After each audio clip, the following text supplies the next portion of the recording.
बेहयाई की फिल्में देखते रहो, नंगी तस्वीरें देखते रहो। मेरे अजीजों, मैंने एक डेटा निकाला था लॉकडाउन के मौके पर, उसमें जो इंटरनेट में सर्च करने का जो डेटा आता है कि किस चीज को कितनी बार सर्च किया गया है, तो पता है आपको, हैरत होगी, एक रिपोर्ट आई है इस लॉकडाउन के बीच में 95% अगर नेट में कोई चीज सर्च हुई है तो पोर्नोग्राफी, गंदी तस्वीरें और नंगी तस्वीरें देखने के लिए सबसे ज्यादा सर्च किया गया है। ये क्या हो रहा है? आपको अंदाजा भी है कि दुनिया तुम्हें तबाही के किस दहाने पर ले जाना चाह रही है। मैं आज ये बातें खुलकर इसीलिए अर्ज कर रहा हूं कि अगर आज तुम बेदार नहीं हुए, कल तुम्हारे आने वाले बच्चे ये ना पूछे कि मोहम्मद किसका नाम था। मुआज़ल्लाह रब्बिल आलमीन। कुरान क्या चीज है? क्योंकि मैंने ये जिद्दा में, अरब में, सऊदी अरब में एक शेख को कहते हुए सुना, अरबों ने अपने बच्चे ऑस्ट्रेलिया में, अमेरिका में पढ़ने के लिए बचपन में ही डाल दिए थे, और जब बच्चे वो जवान होकर के आए तो अपने बाप से इस बात पर लड़ने लगे कि अल्लाह एक ही क्यों है। ये कहां की बात कर रहा है? अरब की बात कर रहा हूं। आज यहाँ के भी हालात कोई दिगर नहीं है। तुमने भी बच्चे पैदा होते बोलते ही दूसरों की झोली में डाल दिया। तुम ये चाहते हो कि मेरा बच्चा फर फर अंग्रेजी बोलने लगे तो बहुत बड़े कमाल का बच्चा है, बहुत पहुंचा हुआ बच्चा है। तुम्हें पता ही नहीं कि दुनिया अपने कदमों में गुलाम बनाने के लिए सारे हथियार लाकर रख चुकी है, लेकिन फिर भी मैं अपनी इस किश्ते वीरान से मायूस नहीं।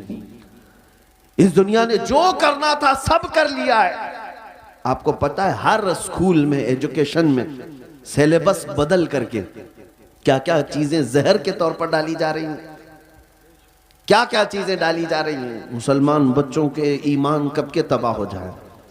एक स्कूल के एक किताब मेरे पास लाई गई थी, काफी साल हो गए, जिसमें चौथी या पांचवी की या तीसरी की, उसमें इंग्लिश में एक पोएम थी जिसका मतलब ये होता था कि खुदा कभी कभार उतरता है, इंग्लिश में गॉड उतरता है और बीच पर नाचने वालियों को गौर से देखता है, कभी वाइन पीता है, नाउज़ बिल्लाहि मिन ज़ालिक। ये बचपन के उन दिमागों में अगर ये चीज जाए, मैं किताब तलाश करता रहा, मुझे नहीं मिली।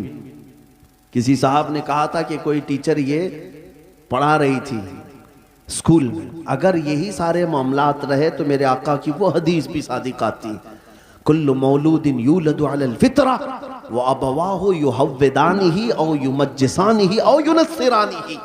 हर पैदा होने वाला बच्चा इस्लाम की फितरत में पैदा होता है, लेकिन उसके माँ बाप उसे यहूदी बना देते हैं, ईसाई बना देते हैं, या आग का पुजारी बना देते हैं। आज यही तो हालात है। तुम्हारे घर का बच्चा तो ईमान पर पैदा हुआ था, लेकिन तुमने किसी और की गोद में डालकर कब के उसे काफिर बना दिया।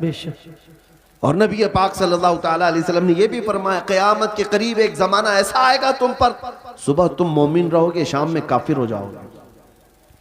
रात को मोमिन सोओगे, सुबह काफिर उठोगे। मैं सोचता था ऐसा कैसे हो सकता है। मेरे अजीजों, दुनिया ने इतने हथियार भी तुम्हारे पास रख दिए हैं, तुम्हें खबर भी नहीं होती। तुम गाने सुनते सुनते सो रहे होते हो, कई कुफरिया कलमात उसमें आते हैं। रात को तो ईमान वाले थे, सुबह सुन करके काफिर हो चुके। ये दुनिया जिसको तुम देख रहे हो, आला हजरत ने क्या खूब कहा, शहद दिखाए जहर पिलाए, कातिल डाइन शोहर कुश, इस मुर्दार पे क्या ललचाए, दुनिया देखी भाली है। ऐ नौजवानों, याद रखना एक वक्त आएगा जब हम सबको इस दुनिया को तर्क करके जाना है। इस बात का यकीन रखो कि हमारी सांसें रुकने वाली है, एक दिन हमें बांध करके ले जाया जाएगा। आज तुम मस्जिद में बुलाने के बावजूद नहीं आते, कल तुम्हारा कफन बांधकर, रस्सियां बांधकर इमाम के सामने लाकर रख दिया जाएगा। जिंदगी भर नहीं पड़ता था, लेकिन अब इमाम तुम पर पड़ेगा। और फिर जाओगे, किस सफर पे जाओगे बताओ, कहां जाओगे? कोई ऐसी जगह तुमने ढूंढ रखी है तो मैं तुमसे फिर बात नहीं करूंगा कि मरने के बाद मैंने एक सेफ जगह देखी है तुम्हारे पास? तुम्हें पता है जाना तो वही है जहां सब पहले वाले भी गए। बड़े बड़े वक्त के पहलवान, बड़े बड़े मालदार जहां गए, जिनके पास पैसों की रेल पेल ऐसी थी कि वो घर बैठे जो चाहते हासिल हो जाता, घर बैठे। तुम्हें पता है सिकंदर आजम एक बादशाह, दारा नाम का एक बादशाह, जब वो मर रहा था तो उसने एक वसीयत की थी, आधी दुनिया पर उसने हुकूमत की। अपने चाहने वालों से कहा कि जब मैं मरूं तो मुझे पूरा दफन करना, लेकिन मेरे दोनों हाथ ऊपर रखना, कब्र में इसको दफन मत करना। लोगों ने पूछा ऐसा क्यों? कहा ताकि दुनिया बार बार मेरे कब्र के पास आकर देखे आधी दुनिया फतह करने वाला भी जमीन पर खाली हाथ सोया हुआ है, कुछ नहीं है इसके पास। हमारे कफन भी जो बांधे जाते हैं ना, एक जेब भी नहीं रखी जाती, रखी जाती है ना। हम अपनी मैयतों के सिराने एक सिक्का रखते हैं ना एक नोट रखते हैं। तुम्हें पता है हम उस दुनिया के सफर पर जा रहे हैं जहां पैसा काम नहीं आएगा, जहां दौलत काम नहीं आएगी, न फरिश्ते रिश्वत लेंगे, न बारगाह इलाही में किसी और तरीके की कोई गुंजाइश तुम्हारे लिए निकल जाएगी दुनियावी एतबार से। अजीजा ने गिरामी वकार, जब हमें पता है कि हमें उधर ही जाना है, तो इसलिए आज हजरत अनस रदी अल्लाह ताला अन्हु की हदीस मैं सुनाता हूँ। हजरत अनस कहते हैं इस हदीस से ज्यादा मुझे किसी और से खुशी ही नहीं हुई थी। क्या है वह हदीस? नबी पाक सल्लल्लाहु ताला अलैहि वसल्लम ने इरशाद फरमाया, अल मर्उ मा मन अहब, इंसान क़यामत के दिन उसी के साथ होगा जिससे दुनिया में मोहब्बत करता था। बेशक बेशक। हजरत अनस से पूछा गया इस हदीस से आपको इतनी खुशी क्यों है? हजरत अनस कहते हैं इसलिए कि मैं रसूलुल्लाह से मोहब्बत, सुभान अल्लाह, इसलिए कि मैं अबू बकर व उमर से मोहब्बत करता हूँ। मेरा यकीन है कल क़यामत के दिन इन्हीं के साथ रहूं। नारे तकबीर, आज नारे रिसालत। आज है नौजवानों, अगर तुम किसी और के फैन हो, किसी और के पैरोकार हो, किसी और के मुत्तबे हो, तो तुम्हारे लिए तुम्हारी जिंदगी मुबारक।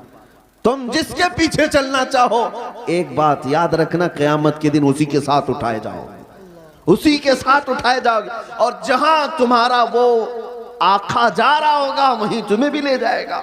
लेकिन अल्हम्दुलिल्लाह मुझे इस बात पर फख्र है। मैं अक्सर नौजवानों से कहता हूं कि एक काम करते हैं, तुम बार बार हमारे समझाने से आते नहीं, कभी तुम अखलाक रसूल को हल्के में ले लेते हो, सुन्नतों को हल्के में ले लेते हो, इस्लामी जिंदगी को ऐब समझने लग जाते हो। उन नौजवानों से मैं कहता हूं चलो ठीक है, मैं और तुम मिलकर एक काम करते हैं, मैं और तुम मिलकर एक काम करते हैं। तुम जिस फिल्मी एक्टर को या किसी हीरो को बहुत ज्यादा पसंद करते हो, उसे एक चिट्ठी लिख देना, उसे एक लेटर लिख देना कि मेरी जिंदगी खत्म हो जाएगी, मैं मर जाऊंगा, मुझे मेरे लोग कब्र में ले जाकर दफन करेंगे, तो आप जरा मुनकर नकीर से बचाने के लिए मेरे पास आ जाना। लिखोगे? नहीं। उससे लिख करके जाना और कहना सुबह शाम मैं तुम्हारी तरह से पहनता था, चलता था, खाता था, सब मैं तुम्हारी नकल करता था, जिंदगी भर मैं तुम्हारा फैन था, अब जा रहा हूं तो मदद के लिए कब्र में आ जाना। एक नौजवान से मैंने कहा तो हंसने लगा, कहा कि हज़रत ऐसी बात, क्या वो आ सकेंगे हमारी कब्र में? कहा तुझे नहीं मालूम, जब तुझे इतना मालूम है कि वो ना आएगा ना मदद करेगा, लेकिन मैं अपनी बात जरूर कहूंगा। तुझे मैंने चिट्ठी लिखने के लिए उसको कहा, मैं अपने नबी पाक को लिख कर जाता। सुभान, या रसूल अल्लाह, मैं आपकी हर अदा पर अमल करने की कोशिश करता था, आपकी तरह खाने की कोशिश करता रहा, सुन्नतों पर अमल की कोशिश करता रहा।